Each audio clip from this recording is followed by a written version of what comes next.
While DLC is a common sight and sometimes even expected for games nowadays, when buying a game in the early 2000s, that disc or cartridge contained everything there was to do in that game. Pokemon, however, has always been on the cutting edge of adding new content midway through a game's lifespan. Starting small in Generation 1 with secret extra Pokemon that required attending real-life events or winning contests to unlock, or mini-games that required special Pokemon from spin-off titles, upping the ante in Generation 2 to involve downloading new items from the internet using the mobile system GB, and eventually arriving at my favorite implementation of Pokemon's bonus content, the Nintendo e-reader. A code-injecting device that is able to insert new items and trainers into existing copies of Pokemon Ruby and Sapphire, bringing us to today's topic, the e-reader berries. The large majority of Ruby and Sapphire's e-reader card lineup came from the Pokemon Battle E series of card packs, each of which contained a predetermined roster of e-trainer cards that could be battled in an old man's house in Moss Deep City. Tucked away at the back of each of these packs, however, was a different type of card that instead describes a new variety of berry not found growing anywhere in the Hoenn region. Series 1 of the Battle E card series had 6 different packs, giving us the Pumpkin, Drash, Egant, Chilan, Strib, and Nut Pea Berry.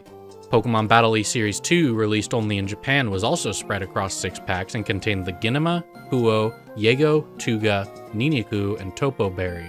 While each of these 12 new berries has some unique properties, they also share some things in common. When the player scans in a berry card on the e-reader, it will first be sent to Norman at his gym in Petalburg City. After talking to him and receiving the berry, if the player has no e-reader berries in the bag or PC, scanning a berry card will again give one to Norman for the player to pick up. This does not count any berries that are currently planted, meaning the same card can be scanned, planted, and scanned again to get multiple berry trees growing without having to wait for the first to mature. If a save file has already received or planted any e-reader berries and a new card is scanned in, they will all be converted to match the newly scanned type, making it impossible to have more than one e-reader berry type in a save file at one time. These berries also share the same number of 43 in the player's bag. As a group, these berries are sometimes referred to as Enigma berries, and that's because the 43rd berry slot they occupy is secretly occupied even before the cards are scanned in.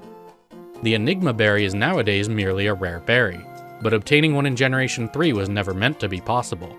In Generation 3 official tournaments, the Enigma berry was flat out banned, which was the only real acknowledgement of its existence from Game Freak before Generation 4. But note that I said it was meant to be impossible to obtain, because there's actually a way to obtain the placeholder pre-e-reader overwrite version of the Enigma berry. When attempting to enter the trade center at a Pokemon Center with an e-reader berry held by a Pokemon in the party, the attendant will say that the Pokemon holding that berry can't be traded. Given the fact that these berries were made immune to moves that would attempt to move them to another Pokemon like Trick, Thief, and Covet, that the player isn't allowed to equip specifically berries as held items while inside the trade center, and that Pokemon holding these berries aren't allowed to be traded in Pokemon Colosseum and XD Gale of Darkness, they made a clear effort not to allow e-reader berries to move between save files. Unfortunately, they also made an oversight with the Japanese version of Pokemon Box Ruby and Sapphire, the GameCube companion game that allows players to store and withdraw Pokemon from a shared expanded PC storage on the GameCube memory card. Pokemon holding these berries deposited in Japanese Pokemon Box can then be withdrawn by other Generation 3 games, including Emerald, Fire Red, and Leaf Green, making this circuitous workaround the only way to obtain this berry in these versions. And even though the player isn't supposed to be able to have this berry in these versions, they will still be barred from entering the trade corner just like they did in Ruby and Sapphire. So there is no way to smuggle them further to other languages where Pokemon Box is patched to not allow them to be deposited. Moving the Enigma berry to a game with no scanned berry this way is also the only way to read its berry tag in normal gameplay, which is actually filled out despite being a placeholder. Even after all this effort to obtain it, the Enigma berry wasn't meant to be used and doesn't have much to offer in its default form. As a Pokéblock ingredient in Hoenn, the Enigma berry has a unique smoothness of 40, but also has 40 in each of the 5 flavors. Since each flavor dampens one of the others, the Enigma berry completely cancels itself out. And by having the highest smoothness of any berry with all 5 flavors, it completely fails to contribute anything to Pokéblock blending, contributing no flavors and raising the feel of the Pokéblock for no real benefit compared to other 5 flavor berries like Oron. As for Generation 3's other berry-related minigame, Berry Crush, the Enigma berry occupies an otherwise unused gap in powder yield and difficulty, right between the Tomato berry family and the Spellon berry family. Given the tricky method to obtain one and that easier to find berries surpass it in powder yield, it's not particularly valuable for this purpose either.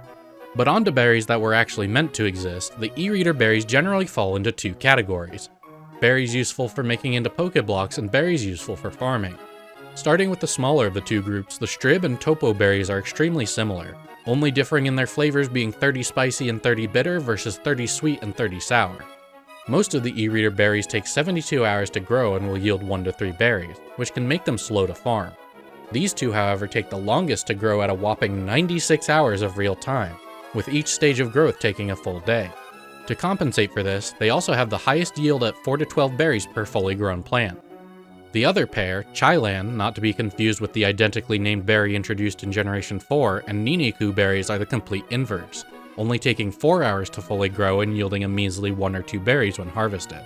While at first this may look like a simple choice between high yield or fast grow time, by leveraging the fact that we can plant berries and then convert them into other plants mid-growth, we can fuse the two together to achieve staggeringly fast high yield harvests. When an e-reader berry plant reaches each growth stage, the timer until its next stage is set and begins ticking down. If another card is then scanned, the plants will still have the previous berry's growth timer for their current growth stage, and will update their timer and yield when they reach the next one. By timing it correctly, this slight delay in updating can be used to combine the fast growth rate of Chilan or Niniku and graft it onto the high yield plants of Strib or Topo. We start by planting 12 fast growing Niniku berries and waiting 3 hours until they begin flowering, making sure to water them diligently at each growth stage to maximize their possible yield. Once the Niniku plants are in their flowering stage, they are locked in to only have 1 hour left until they are fully grown. Now by scanning in a Topo berry card, all 12 plants are replaced.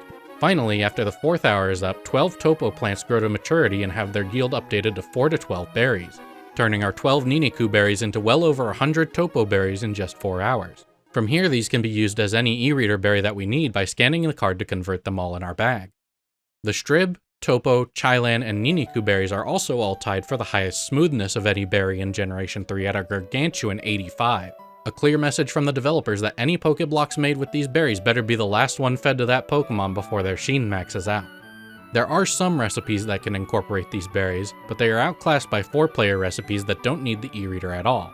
So let's move on to our next group that have some interesting effects on berry blending.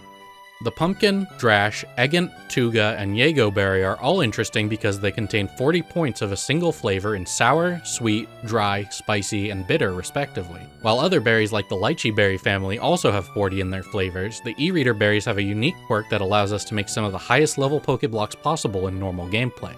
A Pokeblock's level is determined by its highest flavor, and in theory, if we could add 4 berries with 40 in one flavor while avoiding the flavor that dampens it, we could produce a Pokeblock with over 200 points in a single contest stat, enough to obtain the respective scarf for that contest category with only a single block. It's not as simple as tossing 4 Salac berries into the pot and hitting blend, however, as using 2 of the same berry in one blend will produce a black Pokeblock with 3 random flavors set to 2 points each. The one exception to this rule is that if 2 players using different language versions of the same e-reader berry blend together, the game will consider them different berries, using their name rather than their tag number to determine if they're the same berry. For example, the Apricot and Salac berry both contain 40 points in sour, which we can combine with an English and Japanese game that have both obtained their respective pumpkin berry to create a staggeringly sour level 204 gold Pokeblock. The sprite for e-reader berries when showing each one being tossed into the blender may also vary on each game, as it pulls the sprite data associated with that berry slot. In this Emerald game, due to the lack of compatible cards, the e-reader berries will always display as Enigma berries, while on this Ruby game it appears like 2 nut pea berries were thrown in. But this is purely visual and they will be treated as though they were pumpkin berries when calculating the block's stats. As for the limits of this idea, unfortunately it would require task level precision to reach the theoretical maximum of level 230 and beyond, and it's unknown what the actual highest possible level would be given absolutely perfect play, though it would be interesting to see if it could reach the stat limit at level 255. Though novel, this strategy isn't very useful for contests. Not only does it require the rarest berries in Generation 3, but only 3 of the flavors were ever released in more than one language, with the Drashberry for sweet, Pumpkinberry for sour, and Egantberry for dry, meaning this strategy doesn't work for spicy and bitter blocks which only have the Tuga and Yago berry in Japanese. Even if it did, these berries also all have a shared smoothness of 65, making these blocks quite filling, and they would fill a Pokemon's sheen after only 3 blocks, preventing it from eating one of each flavor. As a final nail in the coffin, this strategy also requires access to everything needed to make actual perfect stat Pokeblock recipes. Speaking of which, our last 2 berries meant for Pokeblock blending are the Kuo berry, and a familiar sight for those who have been on this channel a while, the Nut Pea berry. These 2 berries are identical in every aspect except name. Like the Enigma berry, they have the same points in all 5 flavors, preventing them from affecting the flavor of Pokeblocks at all. But their most notable stat is actually their smoothness, the lowest of any berry in the series at only 5 points. This is meant to be used to reduce the average smoothness of any Pokéblock recipe that incorporates these berries, which in turn allows Pokemon to eat more Pokéblocks before they run out of their limited sheen stat. The real fun with these berries, as I discussed in my second ever Pokemon video, is that when 4 of them are blended together with nothing else to get in the way, they're all that's needed to get perfect contest stats. Because failed Pokéblocks get assigned 2 points in 3 random flavors, blending 4 Nut Piracuo berries together in any combination will always result in a level 2 black Pokéblock with the lowest possible feel of 1. Since a Pokemon can eat 255 feel worth of Pokéblocks and each of these gives 6 stat points for only 1 sheen, they are somehow the most efficient Pokéblocks possible in terms of stats gain to sheen gain. This does mean, however, that filling the 5 stats requires blending and eating at least 214 of these Pokéblocks out of the maximum possible 255. This setup also requires nearly everything that a faster, saner strategy would use, so anyone looking to max out contest stats can do much better than a recipe that requires over 50 blends. So much better that I made a video a while back on how to do exactly that. Our final berry is a bit of an odd one. The Enigma berry isn't really built for farming like the Strib, Topo, Chailan, or Niniku berries, but it also lacks any noteworthy flavor or smoothness to be all that useful for Pokéblock blending. It does, however, have a use in battle as a held item. If the holder's stat stages are lowered into the negatives, the berry will be consumed and all negative stats will be returned to 0, making it almost identical to the white herb item.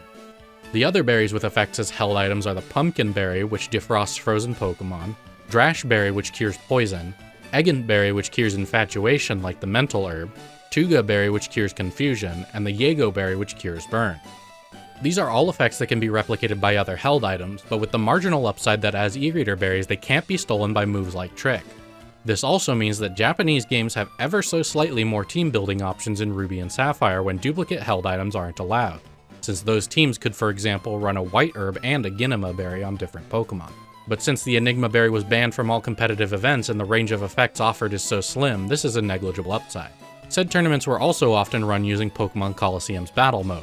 And even with the rules set to anything goes, a GBA team will fail the team check if any of the Pokemon are holding an e-reader berry. During link battles between GBA games, each game keeps track of its own berry's effect separately. If a berry is consumed, the message will say the correct name for the game that held that berry, but all others will see the default Enigma berry placeholder name. This applies even if both games have a berry scanned in, even if it's the same berry, which leads to situations like this one where the same berry is eaten by both games but they still display the other Enigma berry. Truly a mystery this is. That berry could have been anything. The final use for e-reader berries in Generation 3 is to transfer them up to the Generation 4 Pokemon games via the DS's GBA cartridge slot.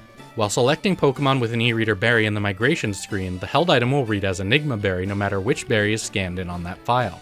And true to form, after the catching show, all of them will be holding an actual Enigma berry in the PC. Generation 4 was where they introduced an actual effect for the item, healing the user for a quarter of their maximum HP if they survive a super effective attack.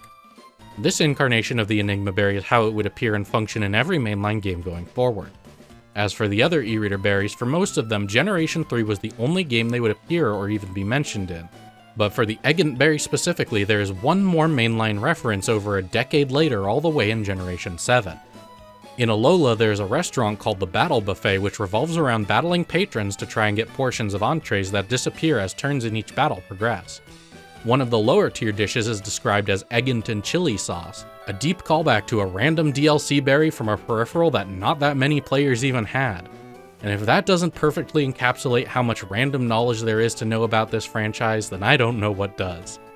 Thanks for joining me on this exploration into just one of the Pokemon franchise's many novelties. And thanks for 50,000 subscribers.